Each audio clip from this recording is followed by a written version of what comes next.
Welcome to Whisper of Haunted Waves. Have you ever wondered what the most chilling 911 calls ever recorded sound like? The ones that make your blood run cold and leave dispatchers speechless.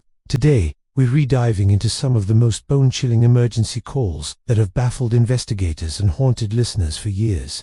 These aren't just stories, they're real moments of terror, captured in the frantic voices of people facing the unthinkable. So, dim the lights, get comfortable, and prepare to hear the calls that define the word terrifying.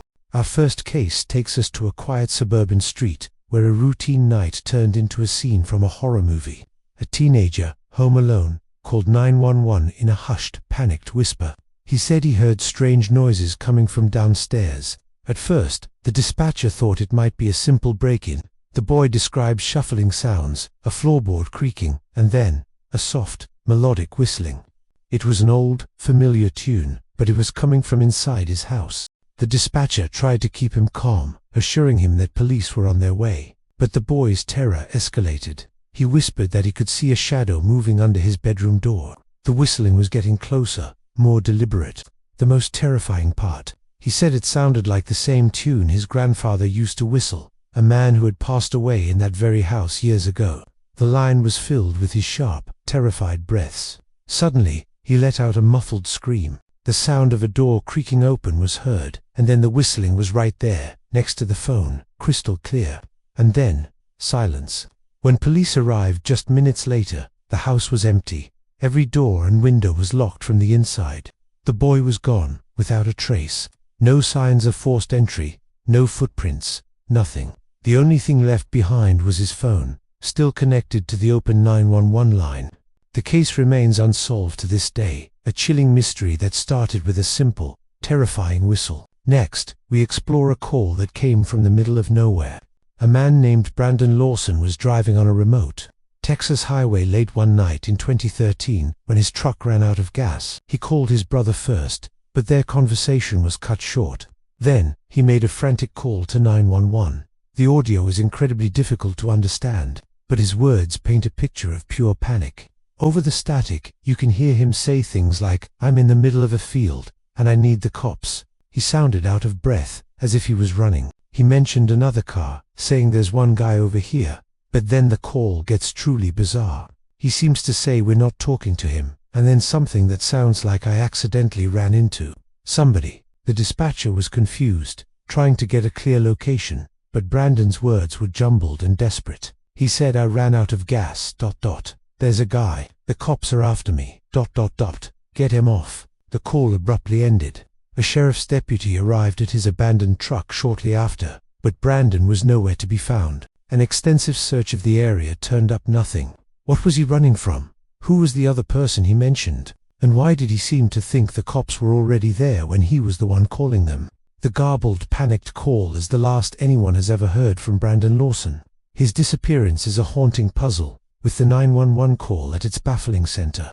Let's move to a call that's unsettling, not because of what was said, but because of who was on the line. In 2011, a 911 dispatcher in Salt Lake City received a call from a man who calmly stated, "I'd like to report a murder." When asked for details, he said, "The person is me." The caller was a 49-year-old man, and he proceeded to confess, in a completely monotone voice, that he had just taken his wife's life. The dispatcher, maintaining incredible professionalism, kept him on the line, gathering information. The man described the events with a chilling detachment, as if he were discussing the weather. He answered every question factually, and without a hint of emotion. He gave his name, his address, and confirmed his wife was not breathing. He explained that he had called so that his children would be the ones to find her when they came home. The sheer lack of remorse or panic in his voice is what makes this call so profoundly disturbing. It's a terrifying glimpse into a mind completely devoid of emotion in the immediate aftermath of a terrible act. Police arrived and found the scene exactly as he had described. The call serves as a stark reminder that sometimes the most horrifying monsters are the ones that sound just like us. Now, imagine receiving a 911 call from someone who is already gone. This is the eerie reality of a case from 2008. A woman was found deceased in her home, the victim of a violent attack. Investigators were piecing together the timeline when they checked her phone records. They found a 911 call made from her cell phone. The strange part, The call was placed 11 hours, asterisk after asterisk, her confirmed time of death. The recording itself is mostly static and faint, indecipherable noises. It sounds like a pocket dial, with muffled sounds of fabric and movement. But for several minutes, the line stays open. Dispatchers tried to speak, asking if anyone was there, but they received no response. Forensics confirmed the phone was with her body the entire time. So who, or what, made that call? Theories range from a technical glitch in the phone network to the phone being jostled by paramedics, but the timing doesn't quite line up. Some have even whispered more supernatural explanations, suggesting it was a call from beyond. Whatever the cause, the idea of a 911 call being made from a deceased person's phone is undeniably creepy. It adds a layer of high-tech horror to an already tragic story, leaving us with questions that technology and logic struggle to answer. Our final call is a story of survival against impossible odds. A young woman named Jordan was driving home when her car was forced off the road and down a steep embankment, hidden from view. She was severely injured and trapped inside the wreckage. Her phone had been thrown during the crash, but miraculously, it was still within reach. The problem: her screen was shattered and completely black. She couldn't see anything. Using only muscle memory, she managed to navigate her phone's interface to dial 911. Her voice on the call is weak, but her determination is incredible. She didn't know where she was, only that she had crashed somewhere off the highway. The dispatcher worked with her, trying to pinpoint her location using cell tower signals. For hours, Jordan stayed on the line, fighting to stay conscious, describing the sounds of the wind and the feel of the cold. The call is a testament to human resilience. She was navigating a life-or-death situation completely blind, using only her wits and the calm voice of the dispatcher on the other end of the line.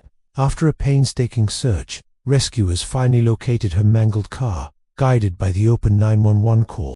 She survived, but her story and the recording of her call remain a powerful and terrifying reminder of how a simple phone call can be a lifeline in our darkest moments.